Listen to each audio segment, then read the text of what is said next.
It started with this dull ache in the outside of my hip.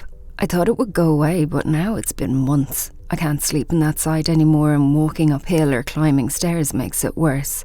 That sounds like some of the common signs of gluteal tendinopathy. Tendons connect muscles to bones. With gluteal tendinopathy, the gluteal tendon and its bony attachment on the side of the hip can become painful. Is that the same as bursitis? Someone mentioned that to me. Great question. In the past, it was thought that the issue was with the bursae, those small anti-friction cushions that sit beside the tendon. But we know now that the main issue is coming from the tendons themselves. And the good news is we have strong evidence for how to treat these tendons effectively. If you've been told that you have gluteal tendinopathy, you'll know how frustrating it can be. The good news? International research has shown that the right mix of education and exercise is the most effective way to manage this condition, both in the short and long term. Let's learn how this can be achieved. The gluteus medius and minimus tendons are the ones most often involved in gluteal tendinopathy. The problem can develop because of an overload or increase in pressure on these tendons. The hip muscles may be too weak to cope with these changes, and the tendon can become painful. It is more common amongst people over 40, especially women.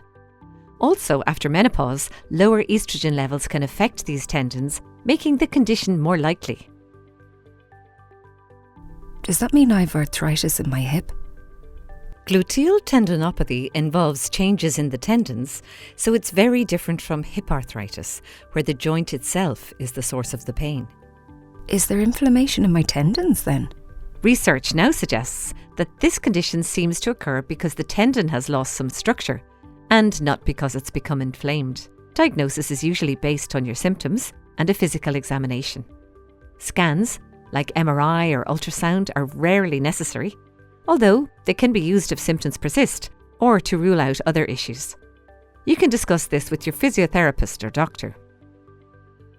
Research tells us that the best treatment involves both strengthening exercises and education. So, the key isn't just getting stronger, it's also important to understand how small changes in habits can reduce pressure or stretch on the tendon and make a big difference in your recovery.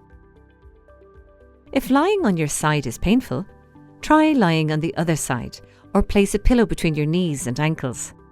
Less time sitting with the legs crossed or knees pressed together will reduce the stretch on the tendon.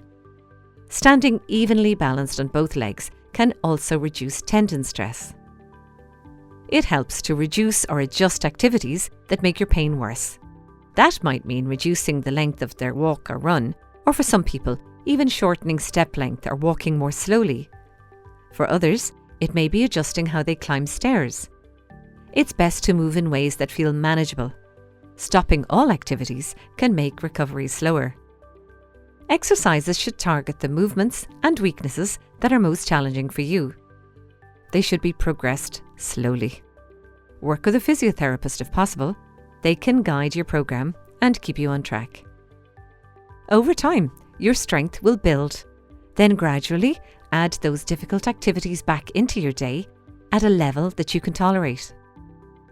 Remember, pain doesn't always mean damage. Setbacks will occur. Tendons can adapt and recover again with the right amounts of load. We know that the research has shown the long-term benefit of this approach, and most people will see improvements within the first couple of months of consistent rehab.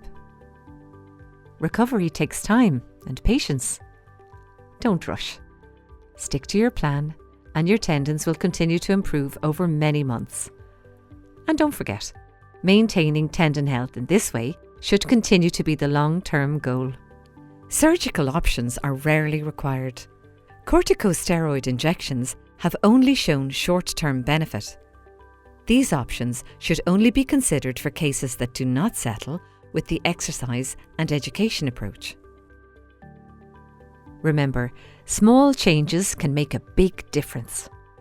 Adjusting your activities and protecting your tendon will allow you to stay active as your pain improves and allow you to gradually return to the things that you love to do. Gluteal tendinopathy can be frustrating, But with the right approach, you can feel better. Follow your plan, stay consistent, and ask your physiotherapist if you need help.